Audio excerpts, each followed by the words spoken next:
Hello everyone, I'm Masa. Today I'm gonna make Kanpyo Maki dried gourd rolls. Kanpyo Maki is a Japanese traditional sushi that is even mentioned in old document. Kanpyo Maki are time-consuming process to make, so they are one of the sushi that shows the work of the sushi craftsman. So let's get started. Kanpyo are fruits of boiled gourd. This is rich in fiber.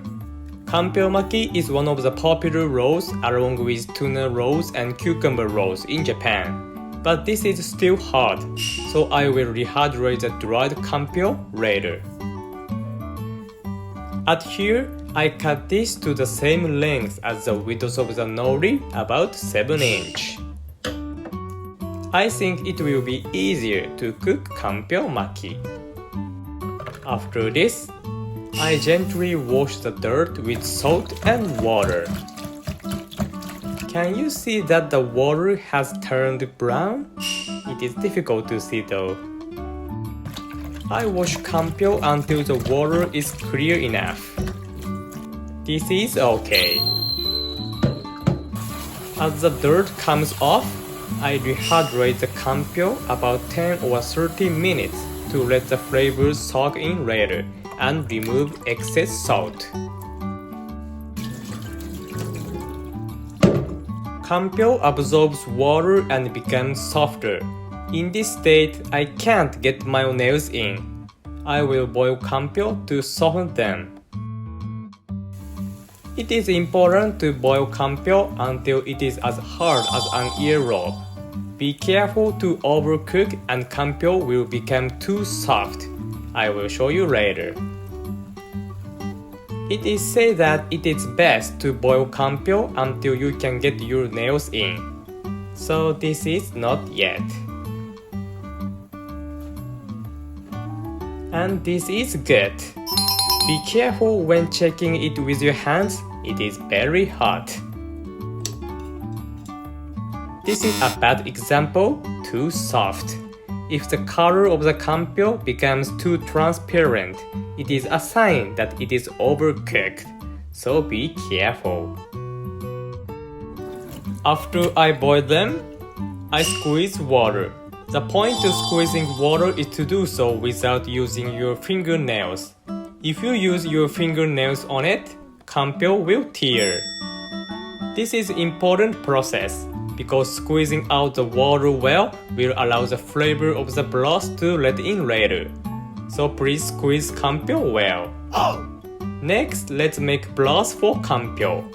I add 300 grams of water, 15 grams of mirin, 50 grams of cooking sake, 30 grams of soy sauce, and 30 grams of sugar. I turn on the heat and dissolve sugar. When it comes to a boil, I add kanpyo, all of them. I simmer kanpyo until the broth is gone. The traditional way is to simmer without adding water and using less than half the amount of broth used this time. I think that way makes kanpyo too strong flavor. So I add water and using the amount I told you earlier. And when the broth has become like this, the broth is almost gone. Then I let it cool down naturally. Allowing it to cool slowly will let the flavors soak in better. Now let's make sushi rolls. For detailed instructions on how to make sushi rolls, please watch another video. Ordering a Kanpyo Maki at the end of meal is considered a sign of a sushi connoisseur. After hearing that, I remember that I always order Kanpyo Maki at the end of a meal at the Kanpyo Sushi Restaurant when I was a child. I said kanpyo is rich in fiber, so eating Kanpyo Maki at the end of a meal is expected to promote digestion and have a gentle effect on the stomach and intestines. Mouthfeel of kanpyo, the seasoning, the balance between the nori and sushi rice, and the techniques of rollings. Eating Kanpyo Maki shows the work of the sushi craftsman.